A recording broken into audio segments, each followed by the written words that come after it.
Bismillahirrahmanirrahim. Assalamualaikum warahmatullahi wabarakatuh. Waalaikumsalam.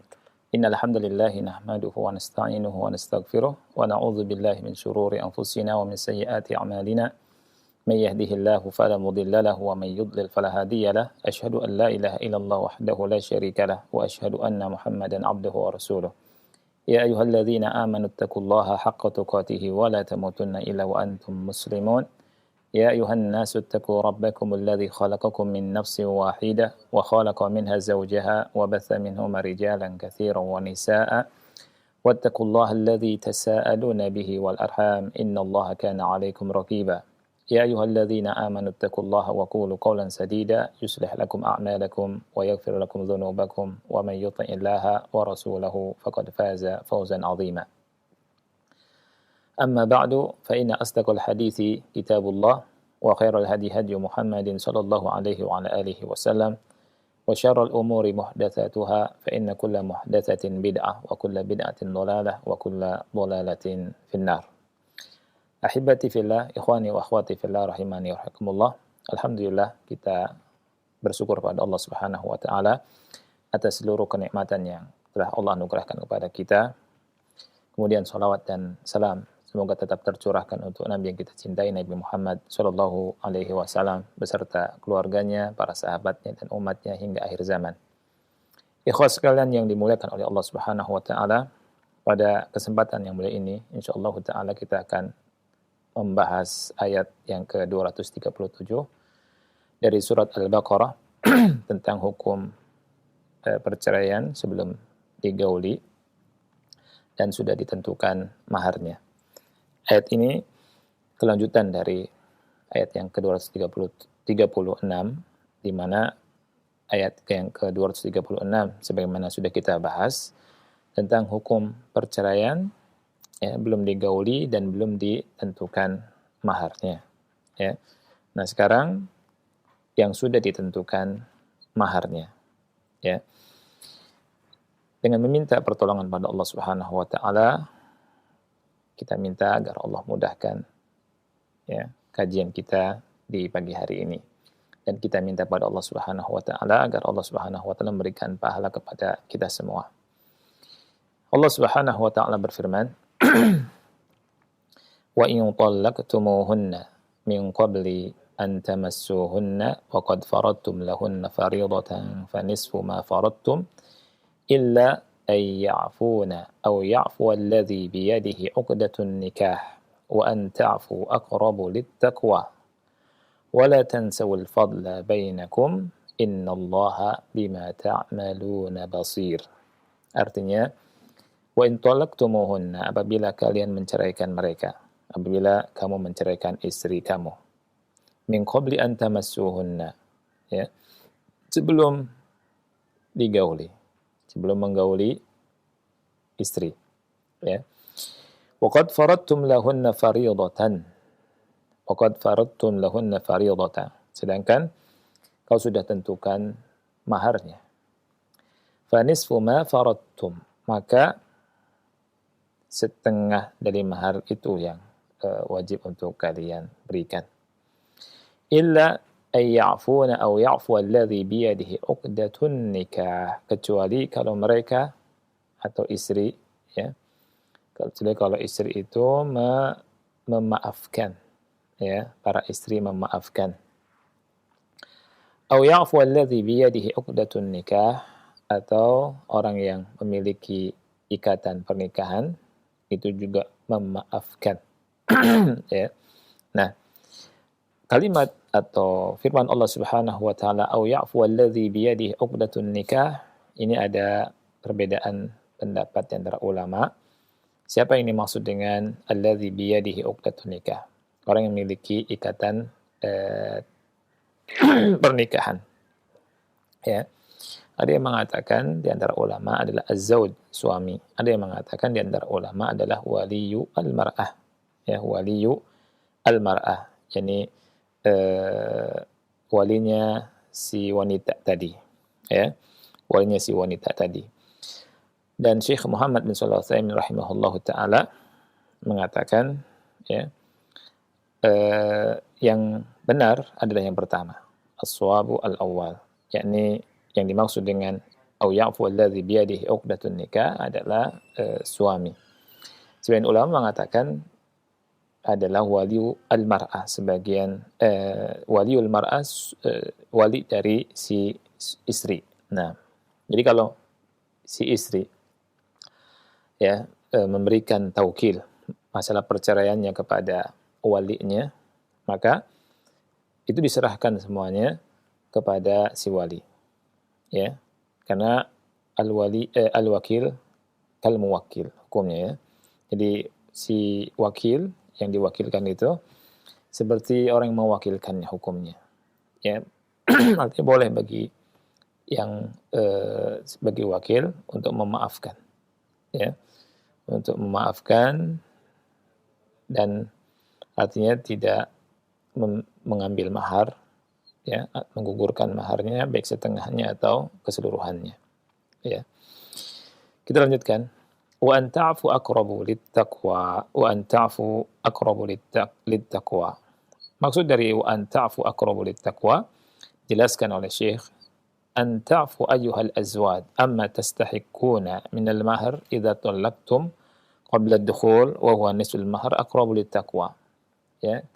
Artinya kau maafkan wahai para suami dari apa yang kalian memiliki haknya dari mahar.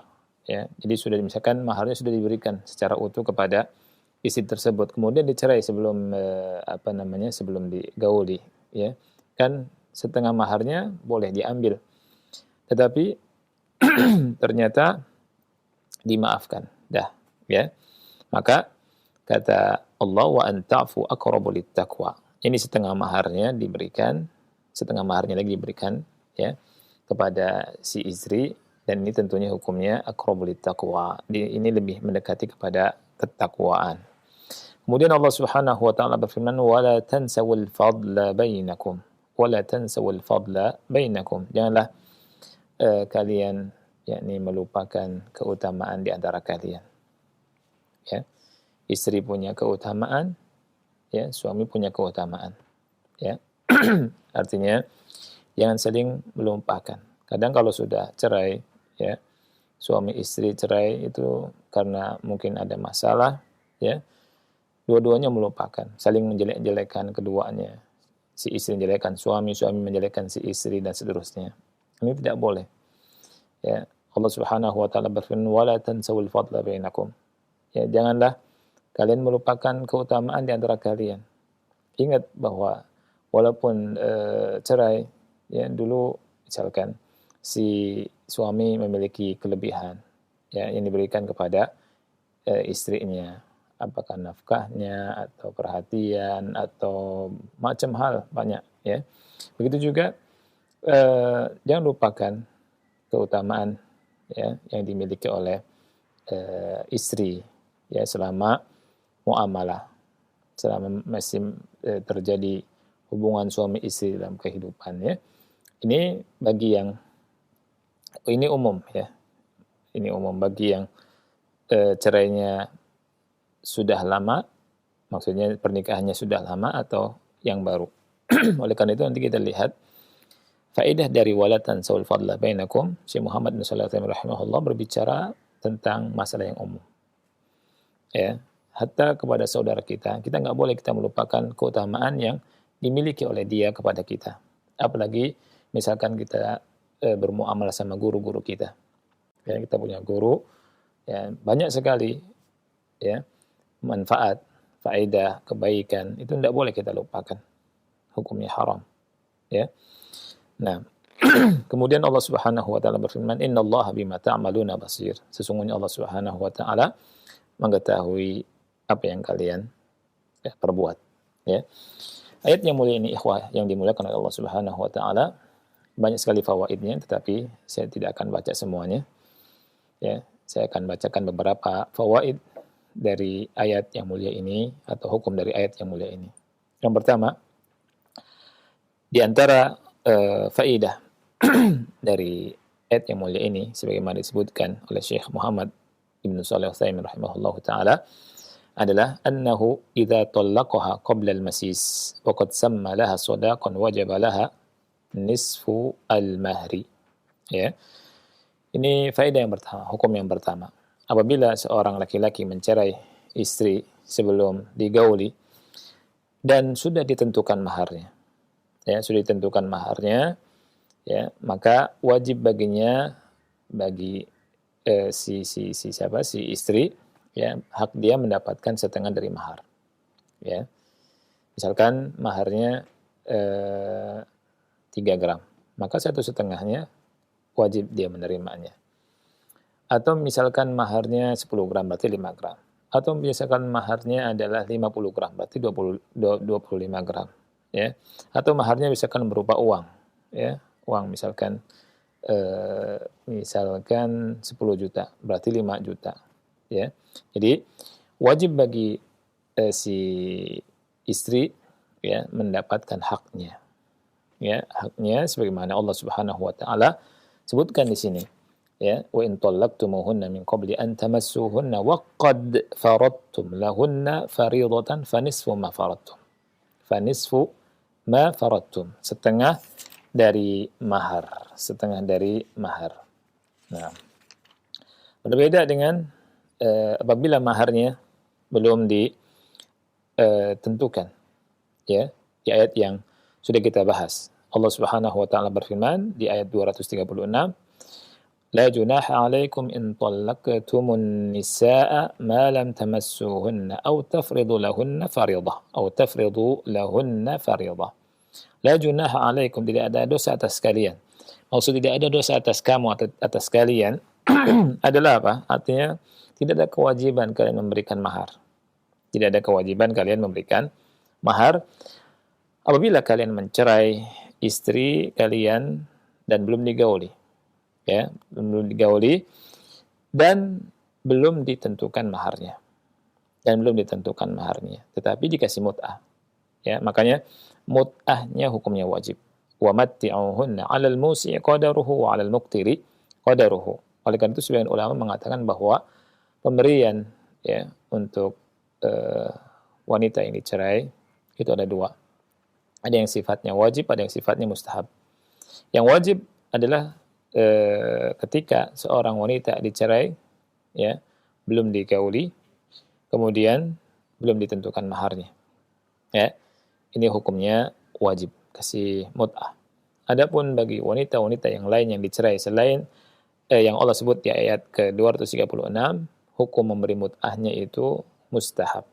Ya, siapapun yang mencerai istrinya maka dianjurkan untuk memberi mut'ah, ya, pemberian untuk menghibur dirinya.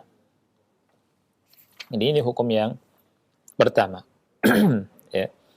Yang kedua, annahu idza khala biha wa lam yusammiha lam yakun alaihi illa nisfu al-mahri. Lakin as-sahabata alhaqu al-khalwata biha bil masisi fi wujubi al-iddati. وقياس ذلك وجوب المهر كاملا إذا خلا بها. Faedah yang kedua adalah apabila sudah terjadi khalwat, yakni berduaan antara laki-laki, ya, dan istrinya, ya, walam yamassuha. Saya salah baca tadi walam yusammiha. Yang benar di sini walam yamassuha atau walam yamassaha, ya. Dan belum digauli. Ya. Jadi terjadi khalwat belum digauli. Lam yakun alaihi illa nisful mahri. Maka tidak ada kewajiban bagi si laki-laki tadi melainkan setengah mahar saja. Jadi kalau misalkan maharnya 10 juta, berarti kewajiban bagi dia memberikan kepada si wanita itu 5 juta. Ya, kalau maharnya uang. Lakinnas sahabata, akan tetapi para sahabat Rasulullah SAW, ya, memasukkan hukum khalwat sama dengan hukum masis. Masis itu hukum berjima, ya, menggauli. Dalam masalah kewajiban iddahnya. Dalam masalah kewajiban iddah. Jadi kalau ada seorang wanita ya kan? Sudah berkholwat dengan suaminya, ya. Walaupun misalkan dia belum digauli, ya. Para sahabat Rasul kita Shallallahu alaihi wasallam ya menghukumi wanita ini sama dengan wanita yang sudah digauli. Dari sisi masalah iddahnya, dia wajib menunggu selama 3 quru.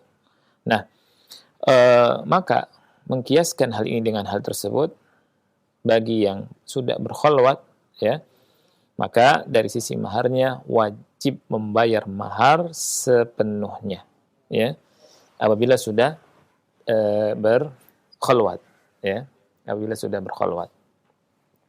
Berkholwat ini berdua-duaan. Berkholwat ini berdua-duaan. Ya.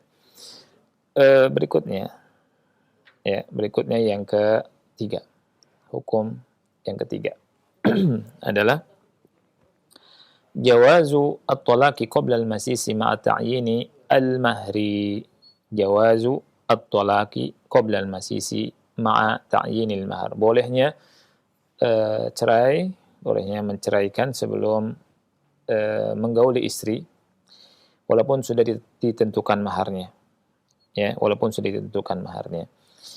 Syekh berkata, "Anna Allah aqarra hadhihi al-hal wa rattaba 'alayha ahkaman walau kana haraman ma aqarraha wa la rattaba 'alayha ahkaman wa 'ala hadha fa yakunu irtibatu al-ayah bima qablaha ظاهرا لأن الآية قبلها فيما إذا طلقت قبل المسيس ولم يسمى لها مهر وهذه الآية فيما إذا طلقت قبل المسيس وسمي لها مهر وإن طلقت بعد المسيس إن سمي لها مهر فلها المهر كاملا وإن لم يسمى لها مهر فلها مهر المثل." Nah, jadi Allah Subhanahu wa taala telah menetapkan keadaan ini, ya, dan memberikan hukum-hukum tentang masalah ini, ya, menentukan hukum-hukumnya. Kalau sekiranya mencerai sebelum digauli, ya, dan sudah ditentukan maharnya itu hukumnya haram, maka Allah Subhanahu wa taala tidak menentukan hukumnya, ya, dan tidak menyetujuinya, artinya tidak berfirman dengan apa yang disebut dalam surat Al-Baqarah ayat 137 ini. Wa ala hadza, dan di atas hal ini maka hubungan ayat ini dengan ayat yang sebelumnya itu sangat nampak, zahir, ya, karena ayat sebelumnya berhubungan dengan wanita yang dicerai, ya, sebelum digauli dan belum ditentukan maharnya. Adapun ayat ini berbicara wanita yang dicerai, ya, belum digauli tetapi sudah ditentukan maharnya, ya, sudah ditentukan maharnya.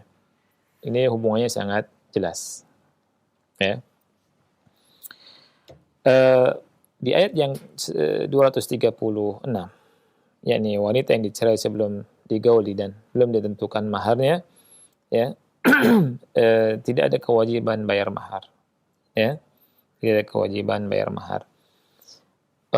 Adapun yang sudah ditentukan maharnya ada kewajiban apa? Kewajiban bayar mahar. Nah, ini perbedaannya. Adapun apabila dicerai setelah digauli, maka ma'ruf, ya. Kalau sudah ditentukan maharnya, si wanita tadi wajib menerima mahar itu secara sempurna.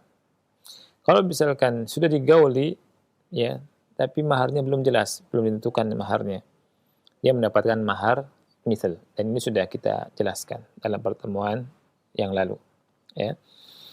Ini hukum yang ketiga. Hukum yang keempat, ya, kata Syekh, anna ta'yin al-mahri ila az-zawji la ila az-zawjati, ya. Jadi penentuan mahar itu dikembalikan kepada suami, bukan kepada istri. Sekali lagi, anna ta'yin al-mahri ila az-zawji la ila az-zawjati. Dalilnya adalah tadi Allah berfirman wa qad faradtum, dan kalian telah menentukan maharnya. Ya, kalian telah menentukan maharnya. Baik. Berikutnya, faedah yang kelima adalah jawazu isqatil mar'ati ma wajaba laha min al-mahri 'anil zawj au au ba'dahu, ya, au ba'dihi. Boleh seorang wanita itu menggugurkan apa yang menjadi haknya, sudah kewajiban yang itu merupakan haknya, dia menggugurkan maharnya dari dari suami, ya, dari suami atau sebagian maharnya, ya, dengan dasar firman Allah Subhanahu wa taala, ayya'fun illa ayya'fun, kecuali kalau wanita itu, istri itu memaafkan, dia gugurkan, ya, misalkan nggak usah kamu kasih mahar, sudahlah, ya, cerai gitu, ya, ini tidak mengapa, tapi ada syaratnya. Syaratnya apa? An takuna hurratan balighatan aqilatan rasyidatan. Si wanita ini apa? Wanita ini wanita merdeka, baligh dan berakal, ya. Dan ngerti duit lah, ya, dan ngerti harta. Kalau bagi kata dia bilang dah nggak apa-apa, maafkan, itu tidak mengapa, ya. Nah, berikutnya faedah berikutnya bahwa disebutkan di sini jawazu afwi zauj amma yabqa lahu min al-mahr idza talaqa qabla ad-dukhul, ya. Bolehnya seorang suami memaafkan, ya, sisa dari maharnya apabila dia telah menceraikan istrinya sebelum digauli, ya, sebelum digauli, ya.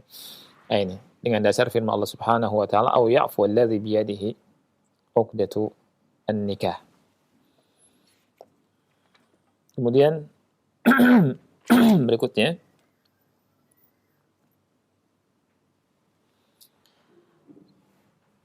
at-targhib fil 'afwi. Jadi anjuran dari Allah Subhanahu wa taala untuk memaafkan, ya. Allah Subhanahu wa taala memberikan motivasi agar kita memaafkan siapapun, ya. Dan di sini seorang suami ketika ada masalah atau istri ketika ada masalah dengan suaminya, ya, hendaknya dia mengedepankan al-'afw, pemaafan, ya. Wa bayyana anna ajral 'afi 'ala Allah, dan Allah menjelaskan bahwa pahala orang yang memaafkan itu dikembalikan kepada Allah Subhanahu wa taala. Ya. Tetapi perlu diketahui Allah Subhanahu wa taala mengikat al-'afw dengan islah, dengan perbaikan. Ya. Kalau memaafkan itu bisa memperbaiki, maka kita maafkan, ya. Kalau memaafkan malah semakin menjerumuskan orang yang dimaafkan, maka jangan dimaafkan, ya. Allah Subhanahu wa taala berfirman dalam surat Asy-Syura ayat 40, "Faman 'afa wa aslaha fa ajruhu 'ala Allah." Barang siapa yang memaafkan wa aslaha, dan membuat islah, kebaikan, maka pahalanya kembali kepada Allah Subhanahu wa taala, ya. Jadi lebih baik memaafkan dengan islah, ya, daripada hanya sekedar memaafkan. Walaupun boleh memaafkan, ya, tapi perhatikan harus dengan islah. Harus ada islah. Karena begini. Karena ada orang yang jahat, ya, orang yang perangainya buruk, ya, berbuat kezaliman kepada banyak orang, ya, seperti contoh kasus misalkan hutang piutang. Dia berhutang kepada banyak orang kemudian nggak mau bayar, ya, berhutang pada orang nggak mau bayar, atau ambil harta orang, ya, berbisnis kemudian menipu, ya. Berapa banyak orang yang bisnis, ya, melakukan bisnis dengan saudaranya tapi menipu, ya. Kemudian bisnis sama orang lagi nipu dan seterusnya. Ini orang nggak jerak-jerak kalau misalkan tidak dikasih pelajaran. Oleh karena itu, ya ketika antum tahu kalau misalkan orang yang zalim ini dikasih pelajaran, ya, kemudian dikasih hukuman, kemudian jerak, ini lebih bagus. Faman afa wa aslaha, memaafkan dengan adanya islah. Ya, dan Allah katakan fa ajruhu 'ala Allah, kembali ajarnya kepada Allah Subhanahu wa taala. Berikutnya, faedah yang sangat penting dari firman Allah Subhanahu wa taala di mana Allah berfirman, "Wala tansawul fadla bainakum." Wala tansawul fadla bainakum. Janganlah kalian melupakan al-fadl, keutamaan di antara kalian. Ya, faedahnya Syekh berkata annahu yanbaghi lil insan alla yansa al-fadla ma akhihi fi muamalatihi. Ya, bahwasannya seseorang seyogyanya tidak melupakan keutamaan dalam bermuamalah dengan saudara-saudaranya, dengan kawan-kawannya. Ya. Allah Subhanahu wa taala berfirman, "Wala tansawul fadla bainakum." Janganlah kamu melupakan keutamaan di antara kalian. Ya. Jadi dengan saudara-saudara kita dalam bermuamalah itu jangan saling melupakan, ya. Kita punya teman yang suka membantu kita, ya, jangan lupakan dia, ya. Kita punya guru, ya, yang banyak memberikan ilmu pada kita, jangan lupakan guru kita, ya. Kita punya saudara, ya, keutamanya banyak pada kita, jangan lupakan, ya. Allah Subhanahu wa taala berfirman, "Wala tansul fadla bainakum." Jangan kalian melupakan al-fadl antara kalian, ya. Dan orang yang punya yakni toleran, ya, dan punya kebaikan, ini dirahmati oleh Allah Subhanahu wa taala. Ya. Allah Subhanahu wa taala merahmati orang-orang yang punya kasih sayang kepada saudaranya, kemudian memberikan toleransi kepada saudaranya. Ya. Sebagaimana dalam hadis yang Sahih Bukhari, ya, rahimallahu 'abdan samhan idza ba'a, samhan idza ishtara, samhan idza iqtada. Ya. Jadi ini merupakan kebaikan muamalah, ya, dan zahir, dan agama Islam itu menganjurkan, memotivasi orang untuk bermuamalah dengan muamalah yang baik, ya, dan berakhlak dengan akhlak yang baik, ya, karena akhlak yang baik ini adalah merupakan hal yang bisa menghantarkan seseorang ke surga, ya. Berikutnya yang bisa kita ambil dari ayat yang mulia ini adalah ihatatu ilmillahi subhanahu wa ta'ala, ya. Jadi ilmu Allah itu sangat luas, mencakup segala sesuatu, ya. Allah Subhanahu wa taala berfirman dalam ayat yang mulia ini, "Wallahu bima ta'maluna basir." Wallahu bima innallaha bima ta'maluna basir. Sesungguhnya Allah itu mengetahui apa yang kalian lakukan. Jadi basarnya Allah Subhanahu wa taala, ya, itu mencakup segala sesuatu, ya, mencakup segala sesuatu. Berikutnya dari firman Allah Subhanahu wa taala, "Innallaha bima ta'maluna basir," adalah at-targhib fil amali shalih. Motivasi untuk beramal soleh, ya. Wa tarhib minal amali sayyi, dan mewanti-wanti kita harus takut, ya, dari berbuat amal keburukan.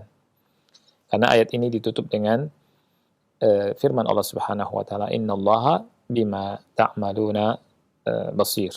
Ya, di amal soleh yang dilakukan oleh siapapun di antara kita, maka tidak akan sia-sia sedikit pun, pasti dibalas oleh Allah Subhanahu wa taala.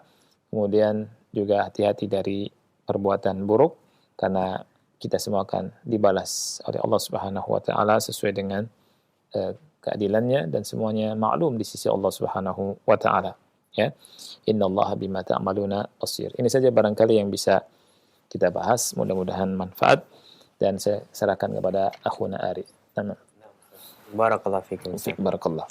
Ikhwatul Islam, demikianlah kajian ilmiah yang disampaikan oleh guru kita Ustaz Abu Ya'la Al-Qurnaidi Al-Si hafidhallahu taala. Semoga yang singkat ini dapat menambahkan ilmu kita semuanya dan dimudahkan untuk mengamalkannya. Selanjutnya kami berikan kesempatan bagi yang ingin bertanya seputar pembahasan ini. Silakan untuk penelpon yang pertama. Halo. Halo. Ya, dengan Bapak siapa ini di mana? Assalamualaikum warahmatullahi wabarakatuh. Waalaikumsalam warahmatullahi wabarakatuh, Bapak.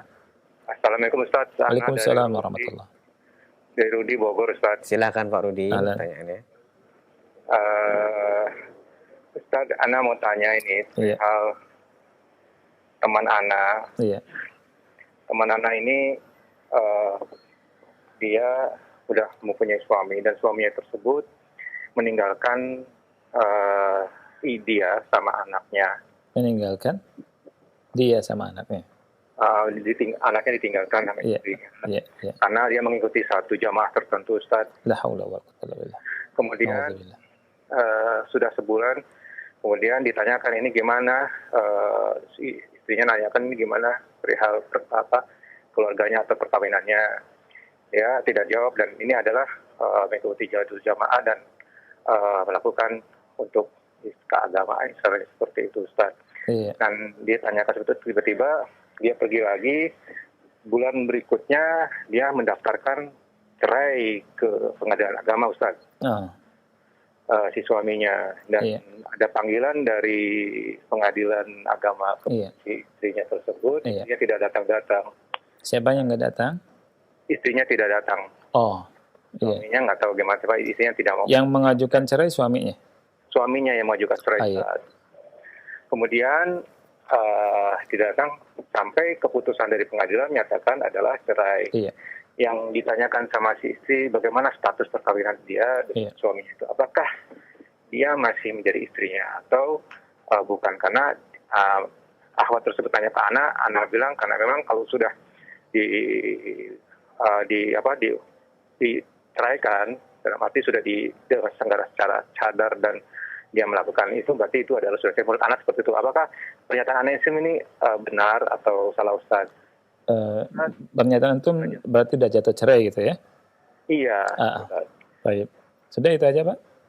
Itu aja, Ustaz. Kapan kita bisa safar kembali, Ustaz? Barakallahu fiik. Insyaallah. Terima kasih, Pak Rudi. Ya. Waalaikumsalam warahmatullahi wabarakatuh. Nah, untuk Pak Rudi, alhamdulillah ya, mudah-mudahan Allah berkahi antum ya dan keluarga antum. Jadi apa yang antum sampaikan kepada wanita tadi tentang status pernikahannya betul. Artinya dia sudah cerai ya. Jadi ketika seorang laki-laki berkata kepada istrinya anti thalik, maka jatuh perceraiannya. Apalagi sudah dimasukkan ke hakim ya, kepada pemerintah ya. Di sini kantor urusan agama ya. Itu sudah sangat jelas bahwa status perempuan tadi ya itu bukan sebagai istrinya lagi. Karena perceraian itu ada di tangan si suami. Ya, perceraian ada di tangan si suami. Kalimatnya wa in talaqtum, ya kan? Wa in talaqtumuhunna dan seterusnya. Artinya perceraian itu dari sisi suami. Ya. Bahkan dari telepon saja misalkan dari jauh atau SMS ya, itu jatuh talaknya. Ketika seorang suami bilang anti thalik lewat SMS ya, jatuh. Ya. Talak ini bukan sesuatu yang dipermainkan dan nggak boleh dipermainkan. Oleh karena itu ada 3 ya perkara yang sungguh-sungguhnya itu sungguh-sungguh, main-mainnya juga termasuk sungguh-sungguh. Ya, di antara masalah itu adalah masalah perceraian. Ya, masalah perceraian. Jadi betul yang disampaikan oleh antum, dan mungkin dia masih ragu, tegaskan lagi bahwa bilang saja Anda sudah bertanya ya bahwa status anti sudah bukan istri lagi dari suami anti, kan gitu. Selebihnya ya dihitung masa idahnya 3 kali haid ya. 3 kali haid, kemudian misalkan ada surat perceraiannya diambil supaya nanti kalau misalkan dia nikah lagi dengan laki-laki yang lain jelas, ya. Dia nikah lagi dengan yang lain, si laki-laki yang mendatanginya sudah dalam keadaan yang tenang dan jelas, ya, supaya hidupnya nyaman.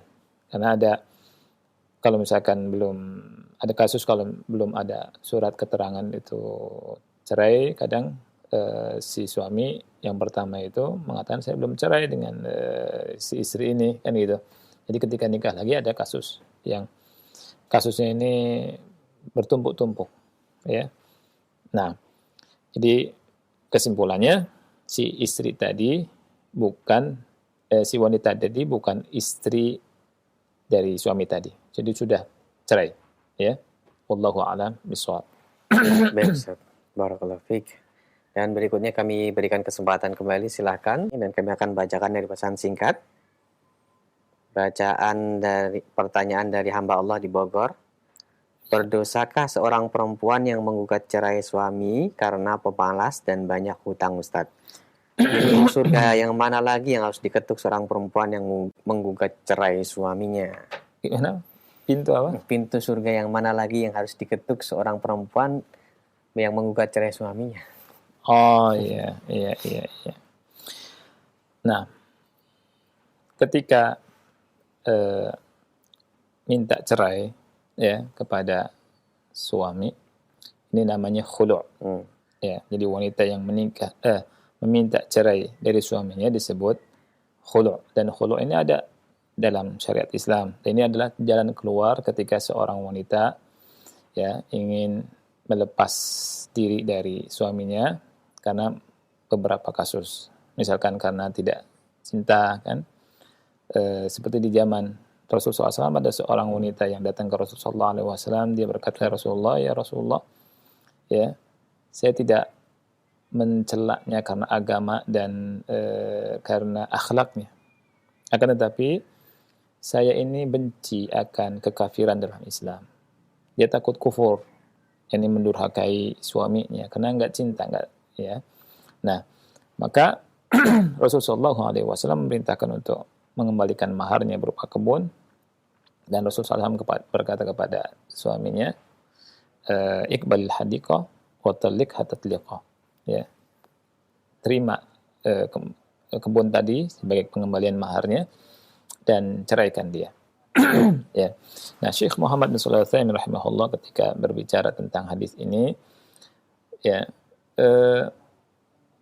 dari sisi ketidakadaan cinta atau takut kufur dari seorang perempuan terhadap istrinya, terhadap suaminya, ya maaf, dari istri kepada suaminya, ini boleh cerai.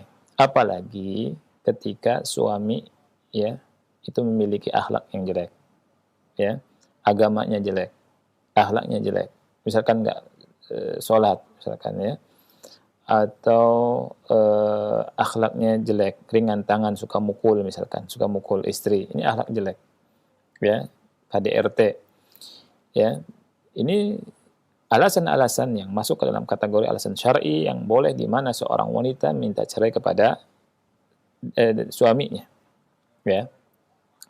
Jadi misalkan suaminya banyak utang, nggak bayar, ya, kemudian nggak mau tanggung jawab, ya, dan seterusnya, ini akhlak yang buruk, yang jelek, dan saya kembalikan kepada si penanya. Artinya boleh minta cerai, ya, karena akhlak suami yang buruk. Tetapi nasihat dari perceraian itu nasihat yang Anda sampaikan, nasihat yang terakhir. Jangan terburu-buru, jangan tergesa-gesa, ya. Karena apa? Karena bisa jadi nanti bertobat. Dinasihati dulu, dinasihati, kemudian sabar, ya, baik-baik terus, gitu ya. Mudah-mudahan berubah. Dan memang kalau misalkan tidak berubah, ya sudah, ya. Tapi dikasih waktu, jangan terburu-buru, ya. Jangan istilahnya mustajilah, jangan terburu-buru minta cerai, ya. Karena wanita yang minta cerai tanpa sebab itu adalah wanita-wanita yang munafik, ya. Al-mukhtadi'at hunnal munafiqat, Ya, orang-orang yang wanita-wanita yang minta khulu, cerai dari suaminya adalah mereka-mereka wanita-wanita yang munafik. Ada seperti kasus misalkan dulu ketika bersama suaminya kaya, ya, kerja dapat uang banyak, rezeki banyak, ya, mau si wanita ini bersama, ya. Tapi ketika suaminya diuji sama Allah Subhanahu wa taala dengan kekurangan harta, ya. Ini ujian juga bagi istrinya, ya. Kuat tidak? Istri yang hanya melihat dari sisi apa? Hartanya saja, dia nggak kuat untuk minta cerai dari suaminya. Berapa banyak suami yang mengeluh keadaan seperti ini, ya, di mana dulunya dia bekerja, ya, kemudian dapat rezeki banyak, kemudian ketika dikasih ujian si suami ini kekurangan, istrinya ngambek-ngambek dan seterusnya, kemudian minta cerai dan seterusnya, akhirnya minta cerai. Lebih parah lagi, ada hubungan dengan yang lain, wala'iyadzubillah. Ini wanita yang nggak punya adab, wanita yang nggak punya kasih sayang kepada keluarganya, ya, dan nggak ada kebaikan sama wanita seperti ini. Nah, jadi kembali kepada masalah khulu tadi, khulu boleh, tapi ana nasihatkan untuk tidak tergesa-gesa. Wallahu a'lam bishawab. Nah, satu lagi ya. Ya, Ustaz. Berikutnya kami berikan kesempatan satu lagi untuk Anda yang ingin menghubungi kami via telepon. Silahkan, kami tunggu pertanyaan Anda yang berkesudahan dengan pembahasan kali ini. Silahkan. Halo? Halo?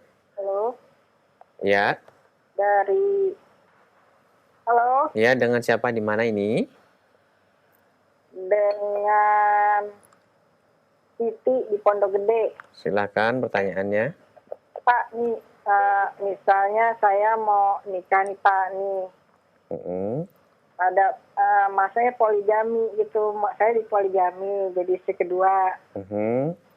Terus kalau pernikahan yang karena COVID ini gimana ya Pak caranya? Kayaknya ustadz juga pada takut mau nikahin.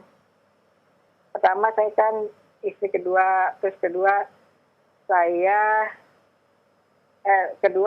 karena ada COVID ini, jadi kayaknya susah nih Pak nyari ustadz yang mau nikahin gitu. Gimana ya Pak? Ada walinya nggak, Bu?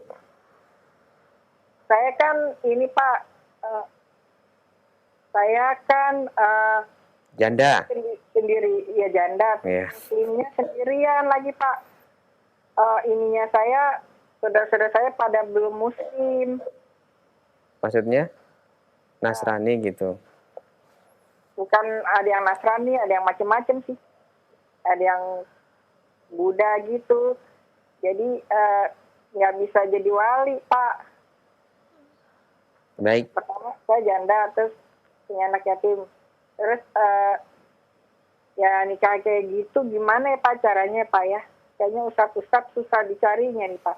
Baik Ibu, terima kasih. Ibu. Iya Pak, makasih ya Pak. Baik, barakallahu fiik. Nah, setiap masalah insya Allah ada jalan keluarnya. Allah Subhanahu wa taala berfirman, "Wa may yattaqillaha yaj'al lahu makhraja." Barang siapa yang bertakwa kepada Allah, Allah Subhanahu wa taala akan berikan jalan keluar dari kesempitannya. Wa yarzuquhu min haitsu la yahtasib, dan Allah Subhanahu wa taala akan memberikan rezeki dari arah yang tidak disangka-sangka. Mudah saja, misalkan begini, kalau tidak ada wali, ya, itu Rasulullah SAW berkata, as-sultanu waliyu man la waliyalah. Sultan itu wali bagi yang tidak memiliki wali.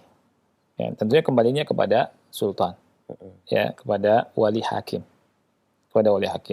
Nah, tinggal calon ibu, ya, mungkin datang ke pengadilan agama, ya, kemudian minta, ya, kan dua kan ini kan, ya, tinggal mengajukan ya kepada pengadilan agama bahwa saya mau poligami kan gitu, kemudian sama ibu ke kantor urusan agama ngurus masalah itu, insya Allah mudahkan, ya. Jadi jalan saja, datang ke kantor urusan agama, pengadilan agama, nanti akan dikasih tahu syarat-syaratnya atau apa-apanya oleh mereka. Nanti kalau sudah keluar ya surat-suratnya, tinggal ditentukan walinya siapa, misalkan daerah mana, ya, kemudian diwalikan sama wali hakim. Ya, seperti itu. Dicoba saja, insyaallah Allah mudahkan. Wallahu a'lam bishawab. Ini saja barangkali ya yang bisa Ana sampaikan, mudah-mudahan sedikit bermanfaat. Saya akhiri, subhanakallahumma bihamdika asyhadu an la ilaha illa anta astaghfiruka wa atubu ilaik. Wassalamualaikum warahmatullahi wabarakatuh.